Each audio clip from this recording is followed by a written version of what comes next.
The year was 1954.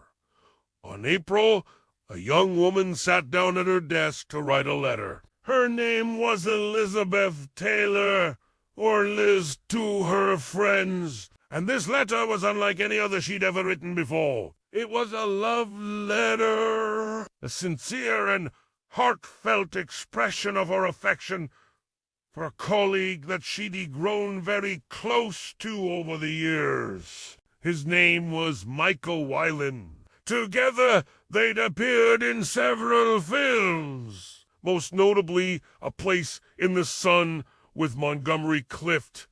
But it wasn't until after filming wrapped on that last picture that Liz had realized how she really felt about Michael, as she poured her heart out onto the page, confessing her undying love for him. She had no idea that their paths were about to diverge in a big way. You see, when the letter was finished, she put it in an envelope, addressed it to Michael, and then sealed it with a kiss. She didn't put a stamp on it, though. In fact, she never intended to send it. It was just a letter, a way for her to get her feelings off her chest. But just as she finished writing, her personal secretary walked in. He saw the letter and, without thinking twice, put it in his own pocket. Then he left the apartment, got into his car, and drove straight to Michael's house. He slipped the letter under the door, rang the bell, and then sped away before Michael could even open the note.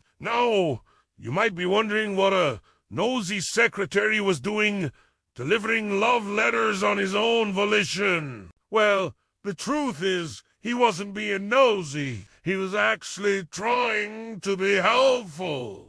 See, he knew that Liz had a crush on Michael, but he also knew that he was about to leave the country for a long and lonely tour of duty in Korea, and so he thought that by slipping this letter into his pocket, he might have a chance at winning her over before he left. Now, to his credit, Michael did read the letter, but he didn't do anything with it. He simply filed it away and eventually forgot all about it. That is until 2018, when his son found the letter while going through his things. He was immediately struck by how beautiful the prose was and how tender the sentiments were. And he couldn't help but wonder why his dad had never told him about this before. Well, as it turns out, Michael had actually written a response to the letter, a very nice response in which he thanked her for her kind words and told her that he would always treasure the memory of her. But he never sent that letter either. And that's probably for the best, because had it been delivered, it would have only made things more awkward between them. As it was, the secret remained their secret until Michael's passing in 2017. And now, Liz S.N. has finally gotten the chance to deliver his father's response to the letter that was never meant to be sent. Thanks for watching.